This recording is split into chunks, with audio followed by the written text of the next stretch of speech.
afternoon, and welcome to the show. I'm Deacon John Blicharz. Topic for the show today is going to be prison ministry, and I have a guest today, Deacon Richard Anderberg. Welcome, Richard. Hi, John. Brother Deacon. Thank you. And Richard is with the West River Missions. West The River Edmundite Missions. Fathers, you and Deacon Jerry Driscoll, you guys work together down here with Edmundite Fathers. Yeah. And just to find out, how did you get involved in the prison ministry? Considering you get all the work down there too, so. Well, I've been involved in hospital ministry, nursing home, assisted living, and a nearby priest who was my spiritual director, I knew he was in prison ministry, and he started talking about it one day and asked me if I'd like to go with him someday and see what it was about. Mm-hmm. And this is Father Jim Sakaro. Jacaro. He was up in Chester, Yeah, at right, St. Joseph's. That's right. So I went along with him one day, not knowing what I would find, Right. what it would be like. Yeah. I had some hesitations, Yeah. Never having really been in a prison. Correct. And this is, now we're going to find, this is the one in Springfield. This is Springfield, Vermont. Yeah, Southern Vermont. What do they call it? Yeah. Southern Vermont Correctional Institution, something like that? Yes. Yeah, okay, yeah. SSCC, yeah.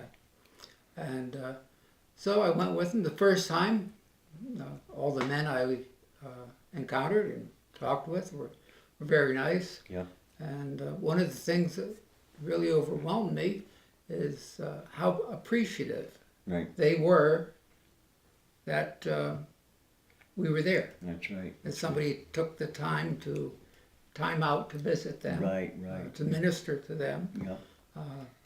There really are a lot more people needed in this ministry. In different ways. Right. Yeah. I know there was a deacon up north, I can't think of his name now, but he was in the class just a little bit after me that was involved up in the northern part of Vermont, involved in prison ministry. In fact, I think he was a border guard, I think, at one time, with a full-time job. I know there is one deacon or two other deacons in the state. Yeah. Deacon Jerry Sheila Right. is one of them, and he's sort of a coordinator for this Right. diocese in prison ministry in the state. Right. And Deacon Ward Nolan. Okay, yeah. He's a newer deacon in the That's diocese. right, that's He right, is yeah. also involved. Yeah, the guy mentioning now, I can't think of his name, but he was a little bit older than these guys. I know the guys you're talking about. Is there any specific program that you use in regards to the prison ministry? I go for a service. Okay. I offer a service for the men each month, Okay. Yeah. and that's what I do. Yeah. Others, there are two other people through St. Joseph's Church Right. that do prison ministry. I see. A couple, Yeah. Dick and Kathy Poston, Mm-hmm. and they're they've been doing it for quite a while, and very dedicated Right. to that ministry. Yeah. For a long time, I've been ministering to the hospital and Right. Yeah. nursing home and assisted living, as I said before. Right. And after going to the prison, they're sort of similar. I see. Yeah. Right. Both the hospital and the prison, you're confined. That's right. That's right. Confined. That's right. Yeah. You can't just get up and leave. Yeah, so to no. speak. So they're similar ministries. Yeah. In a way. And ministry is unique in the way that often it's not something that you choose to do. Right. Right. I understand. You're that. called to do it. That's right. That I understand. Yeah. When I first started visiting hospitals, I just didn't say, "Oh, I want to do this." Right. You know? Yeah. There was someone in the hospital, a couple people, or members in the community that were there, Right. and knowing that they didn't have visitors or family nearby, Right. so you felt compassion That's right. That's right. for them. That's So right. you go, That's right. and that's That's what it's all about. That's what it's all Diaconate, about. that's right. And I had hesitations about going to the prison. Right. First time, the second time, Right. you don't know what to expect. Well, yeah, what to expect, exactly. you know? That's right. I mean, And, sometimes people are there, but you don't know what their reaction is going to be in regards to faith and even another Yeah. individual being there. Yeah. I mean, I guess this prison's kind of like a little bit low key compared to some places. So. I don't know. I haven't been anywhere else. Yeah. Right. Yeah. Yeah. Well, the So other thing. it's not really low. You say low key. It has a variety Of criminals. of yes. Okay, so they could go from all through the some being calm, some being Yeah. really hyper or whatever. So. you know. Yeah.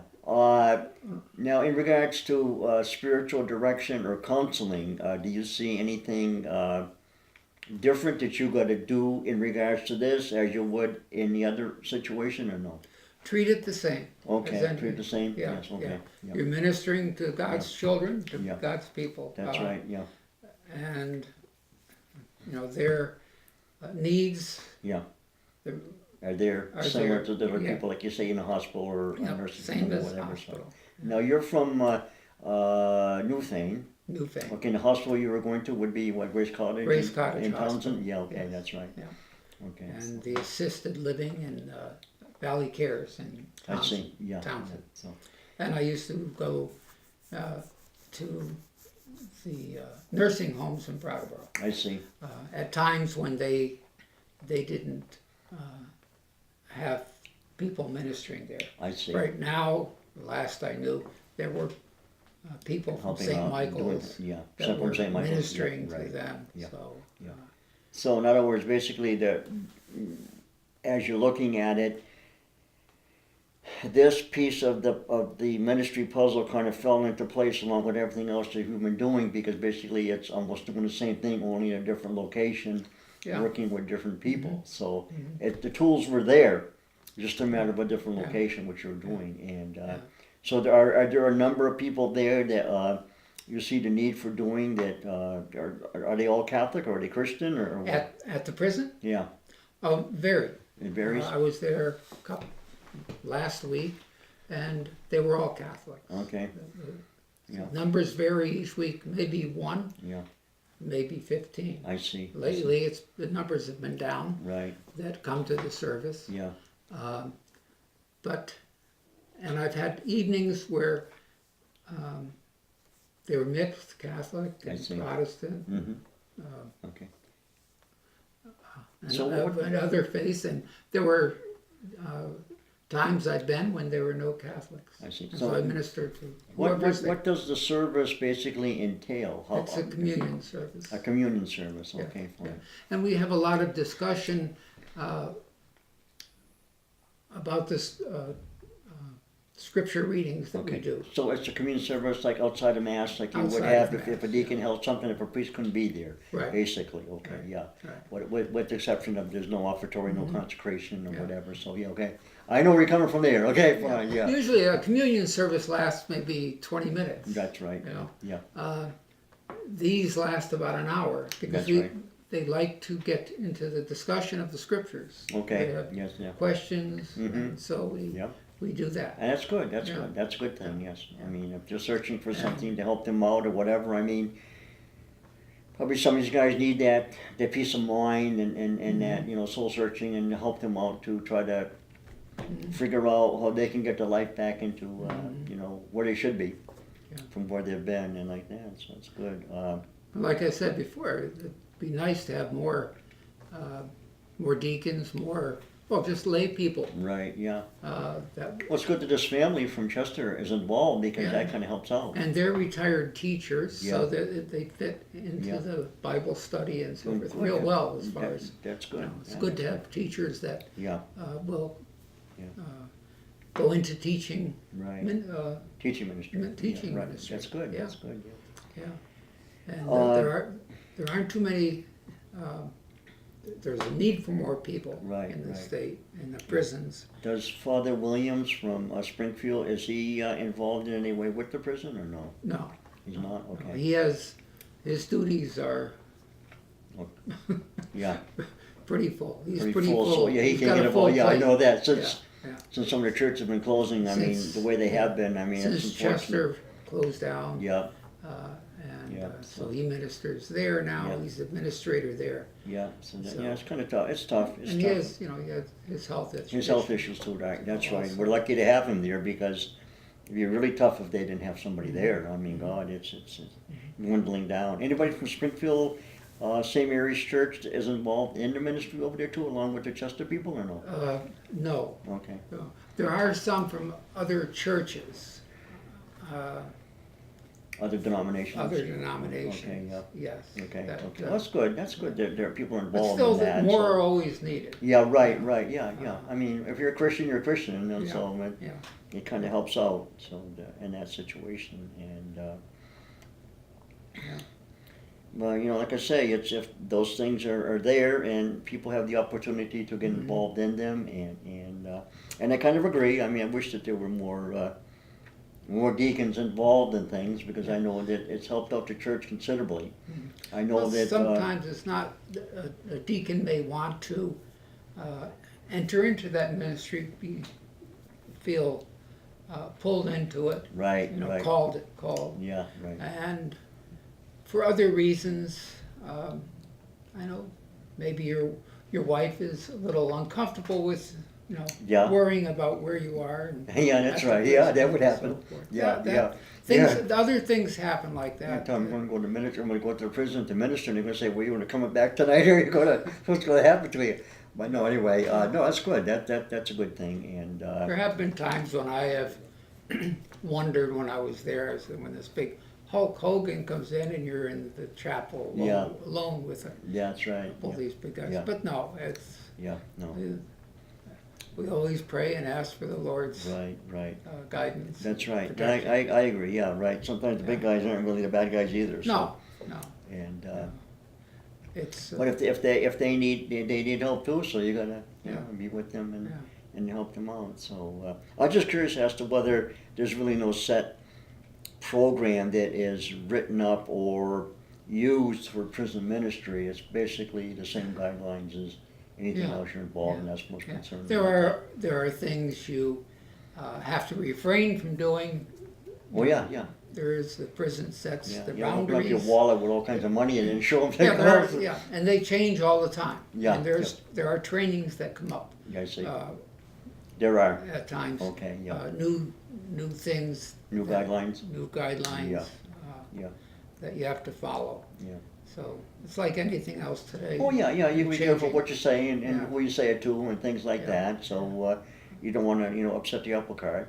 I mean, you're there for a reason and a purpose, and that's to show forth Jesus Christ and as their Lord and Savior, and to show that how through your life, this is how things could be and stuff like Yeah. that. So it's a challenge, and like I say, with anything, I mean, patience I think probably is a big virtue there, Yes. and to kind of work with people and so like the patience and understanding and wisdom, as your guide, so to help you out. But that's interesting because, like I say, I know that we discussed this in the past, and I was always curious as to how you get involved in it because we've been together a few times. We went to some retreats together and like that, and I'm wondering. I says, gee, I know that with the West River missions between you and Jerry. Of course, Jerry isn't too well, health wise. There's a lot of responsibility for you guys down there. So how you want to get involved in some more stuff, but. You did, but like you say, if you felt the need and the calling to be there, then you do it. That's what the deacon's all about. I mean, you can't sit back and do nothing. Yeah, deacon's about the service. That's right. We serve the bishop of our diocese. That's right. Yeah. And we serve the people. That's right, and that's what it's all about. And not just in our own parish community, but Right. Outside of. outside of the That's community. right. Yeah, I found that out too when I got assigned to Diocese of Manchester for about 10 years. I was over there working, and so it wasn't confined to Vermont. It was in New Hampshire also. I was teaching religion over there and stuff like that. So you go where you needed. You just took the words out of my mouth. There you go. You go where you need it, and you help out wherever you can. Look at Deacon Tom Cooney. He went to Bermuda. Yeah, did he really? Yes. No. But now one of the deacons from Bermuda that was ordained down there, lived down there, Yeah. is in Vermont, Yeah. ministering to here. And there you go. So, Yeah. Yeah. Ironic, isn't it? Huh? It's Yeah. just different, but no, it's good. It's good, and I'm really happy that you're involved in that. And like I say, I know that your plate is more than full between your job and everything else. Still working, yeah. Yeah. So, but you find the time. You find Yeah. the time, Through and the- that's a key yeah, to it. You Through find the the will of God. time. That's right. Yeah. Exactly. Yeah. Yeah. Exactly. I often think about that, meditate on that. You know? Yeah. Times when I was so worried. Yeah. Those times you worry that Right. you're not going to have the time. "Oh, this is going to happen, or that might. You know? Right. And All of a sudden, it's there. Yeah. It's there. Yeah. So yeah, of course, we have to rely on discernment that's for right. everything also. The guidance of the Holy Spirit. Yeah.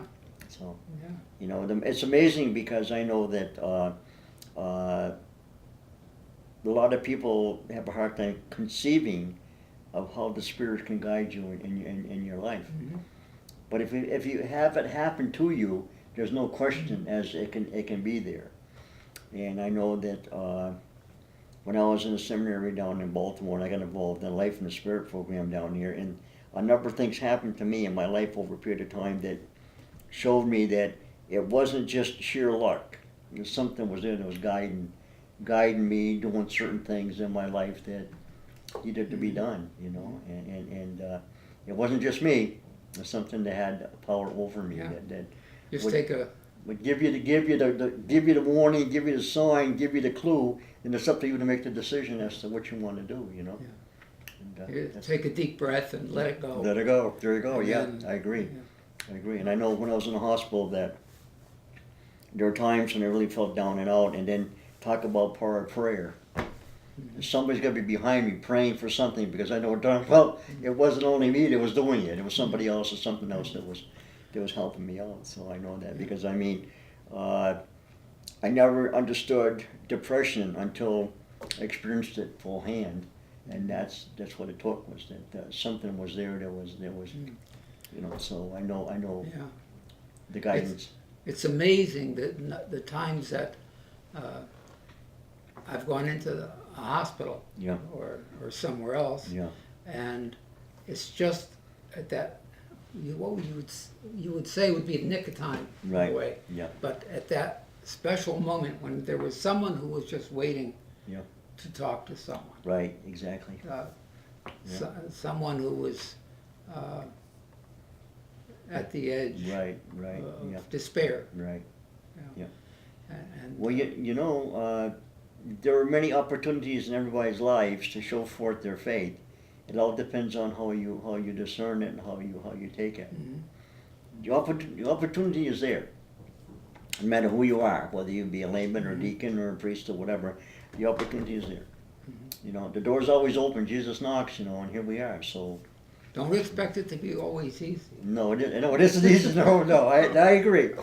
I mean, there's yeah. some confrontations that you take Yeah. a little time in, but Yeah. other than that, it's always there for you to Yeah. grab onto. Sometimes you say yes, and then afterwards, what did I get myself into? Yeah, But could- that happens. Yeah. But right away it goes Yeah. away. It goes away. Through, Yeah. But in the long run, I mean, most generally, everything turns out for the good. Like St. Paul says, for those who love God, who believe in His plan, most things turn out for the good, and that's what it's all about. Yeah. Sometimes the road might get a little rough here and there, or whatever, and there's some curves, but eventually it all straightens out. And for that, but, Yeah. anyway, and but I appreciate you coming on. Like I say, I mean, to give you an idea, how you get involved in the ministry and what you basically do up there and like that. So if someone's watching this show and they want to get involved, in prison ministry, just they can contact you or whomever and like that. Yeah, they could contact me. They could contact, I'm sure, Richard Poston. Poston? Or Yeah. Marjorie Rurick, Yeah. who is the coordinator for prison I see. volunteer ministry That's right good at to the know. prison. Yeah. So that's good. There are other organizations that minister at the prison. Mhm. AA. Yeah, he does. Yeah. They're there. I would say daily. almost. Right. Yeah. They do a wonderful job Yeah, they do. up there. That's quite an organization. Yeah, It's quite an it organization, is. and I know that they've helped on numerous people over the years, in problems, and not only alcoholics, but people who've been involved in alcoholic situations. And I know that you don't have to be an alcoholic. You can be a family member of an alcoholic that has it's greatly affected you. So therefore, you need something to kind of figure out why do I do the things I do or act the way I do? What's causing that? To my life. And sometimes you can trace it back that the alcoholic really hurts so many people around a particular life because of their actions, and they don't realize that. And AA is also faith-based. Yes, it is, yeah, right. And in fact, I think the 10 steps even mention the higher power, whatever like that, so. And that's one thing people forget about, is that they forget about God should be involved in whatever you're doing, God should be there. And our society today has kind of lost track of who God really is and what God can help. And unfortunately, if you don't have some kind of a faith in your life, whatever it may be, it's a lot different than being godless. And there's that thinking to fall back on.